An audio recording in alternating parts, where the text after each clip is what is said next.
The Lincoln Nautilus is in tough against SUVs like the Lexus RX and Mercedes GLE class, but this new version unquestionably has what it takes to be a more competitive offering overall. Not only does it look good, but it's loaded with all kinds of standout features and technology, and all for a pretty reasonable price tag.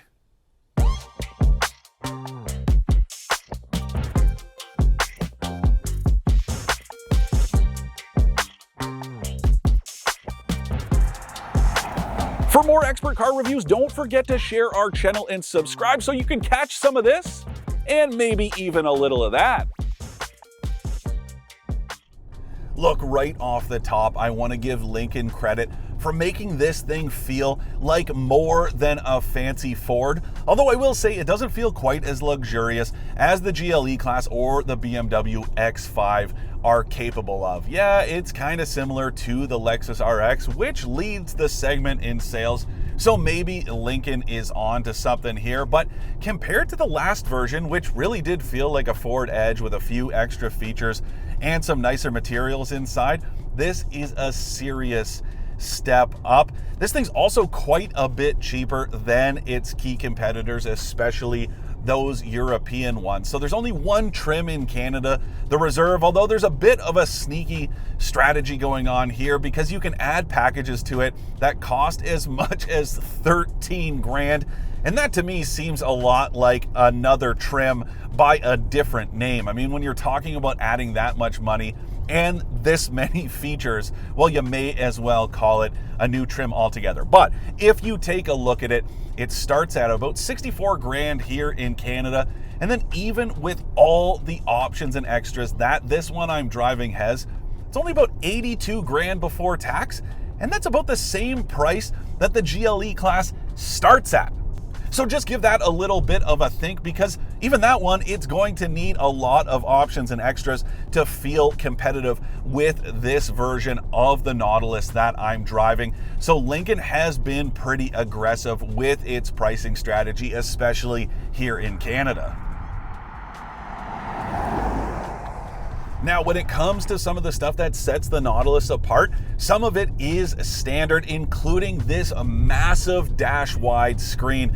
You can see it up here. It spans the entire dashboard. It puts all relevant information and some irrelevant information right in your line of sight. So there's no real need to glance down at the infotainment screen or anything else while you are driving. That's the way it should be. So you've got all your driver information. You've got a map right here in the middle. That is super cool. Some of the stuff I don't really care for. I don't need to see this hourly temperature situation.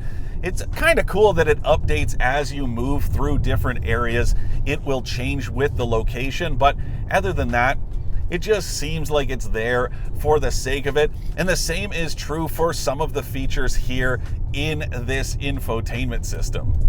So you can pull up a fireplace if you want, or I don't know, if you want to watch your favorite YouTube channel, you can do that too, although you can only do it when the vehicle is parked, which is the way it should be. But then again, those are the kind of features that you might want to see in an EV when you're sitting at a charging station. It gives you something to do.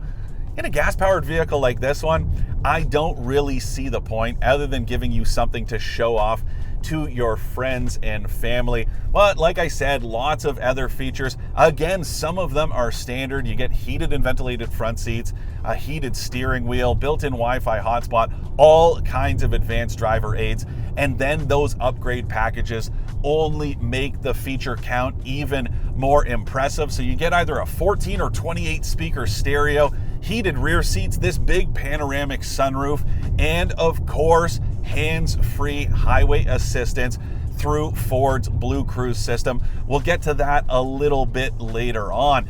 In terms of other stuff, well, this one I'm driving does have that most expensive package, and that means it also has 24-way adjustable front seats that include a pretty fantastic massage functionality, although I will say, pretty noisy. Now, they're air-actuated seats, and you can hear them huffing and puffing as you're cruising along. Doesn't really interfere with the comfort, but it does take away from the sort of luxuriousness overall. It's a bit distracting, a bit unnecessary if you ask me. I've never heard seats quite this loud, especially for a new vehicle. Now, some of the other stuff that takes away a little bit from the luxuriousness of the drive experience, what's under the hood. I don't necessarily have a problem with this 2-liter turbocharged 4-cylinder, but the fact it's shared with the Ford Escape, well, that diminishes it just a little bit. It makes 250 horsepower, 280 pound-feet of torque. It does not struggle to move this thing, although it is not a performance machine. Now, you used to be able to get a 6-cylinder engine under the hood. That is gone. It has been replaced by a hybrid powertrain that's sort of a performance hybrid. So it's a bit like the Lexus RX 500h, and go figure, this thing sort of splits the difference when it comes to fuel consumption between the 500h and the 350h. It's good for something like 7.6 liters per 100 kilometers. And then this gas-powered version I'm driving, well, it's supposed to be good for 9.8 liters per 100, but I have been doing much better than that this week. Now, the number has gone up during this shoot today, but even still, I'm right around 8.5 liters per 100 kilometers, and I had it down to 8.1 earlier this week. That is great to see. The other great thing, this thing runs on regular grade gas, no premium fuel required. Now, as far as the drive experience goes, I do want to talk about something a little bit strange. These door handles. Now, I don't hate them in terms of aesthetics, even functionality.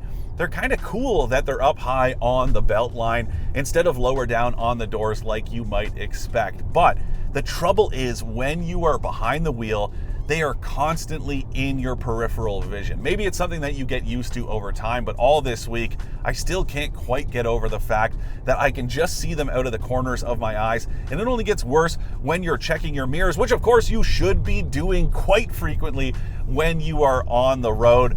So that's a little bit of an oddity here, but everything else pretty good overall. The ride quality, reasonably impressive. Even this one, riding on 22-inch wheels and low-profile tires, you might expect a little bit more disruption in the cabin than you actually get. You can only feel pressure cracks kind of mildly work their way up because of those heavy wheels with those low-profile tires they are wrapped in.